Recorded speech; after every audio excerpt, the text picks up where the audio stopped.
ஜனவரி 31. தலைப்பு: நித்தமும் ஆவியானவர் காத்து கொண்டிருக்கிறார். என் நாமத்தினாலே பிதா அனுப்பப் போகிற பரிசுத்த ஆவியாகிய தேற்றரவாளனே, எல்லாவற்றையும் உங்களுக்கு போதித்து நான் உங்களுக்கு சொன்ன எல்லாவற்றையும் உங்களுக்கு நினைப்பூட்டுவார். யோவான் 14:26. மனித இருதயத்தின் மீது தமது ஊழிய பணியை செய்வதற்கு பரிசுத்த ஆவியானவர் எப்போதும் காத்து கொண்டிருக்கிறார். கற்றுக்கொள்ள வாஞ்சையுள்ளவர்கள் தங்களை தேவனுடன் கூட ஒரு நெருங்கிய தொடர்பில் வைத்து கொள்ள முடியும். மேலும் தேற்றரவாளன் சகலத்தையும் அவர்களுக்கு போதித்து அவர்களுடைய நினைவுக்கு கொண்டு வருவார் என்ற வாக்குத்தத்தத்துடன் சேர்த்து கிறிஸ்து பூமியில் இருந்தபோது தமது சீஷர்களிடம் கூறியிருந்த அனைத்தும் நிறைவேற்றப்படும். ஆனால் தேவனிடமிருந்து பிரிந்து சென்றால் நாம் ஒருபோதும் கிறிஸ்துவின் பள்ளியில் மாணவர்களாக இருக்க முடியாது. பின்னர் கிறிஸ்து யாருக்காக மரித்தாரோ அந்த ஆத்துமாக்களுக்கான ஒரு விசேஷித்த பாரத்தை நம்மால் உணர முடியாது.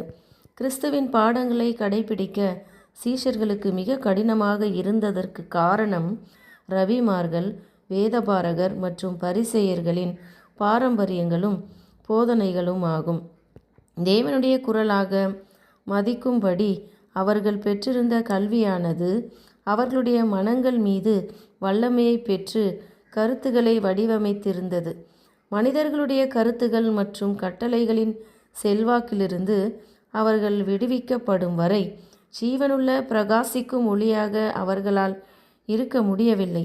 மேலும் கிறிஸ்துவின் வார்த்தைகள் விலையேற பெற்ற இரத்தினங்களாக பாராட்டப்பட வேண்டிய, நேசிக்கப்பட வேண்டிய மற்றும் செயல்படுத்தப்பட வேண்டிய தனித்துவமான சத்தியங்களாக அவர்களுடைய மனங்கள் மற்றும் இருதயங்கள் மீது ஆழமாக பதிய வைக்கப்பட்டன.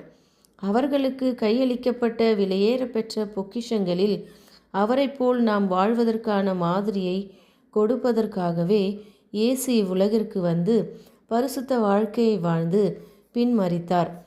பிழைகள் மற்றும் மனித பாரம்பரியங்களால் கலப்படம் செய்யப்படாத சத்தியங்களை அவருடைய சபைக்கு கொடுக்க மிகவும் விலை மதிப்பற்ற போதனைகளுக்கு அவருடைய சீஷர்களை காப்பாளர்களாக ஏற்படுத்தினார்.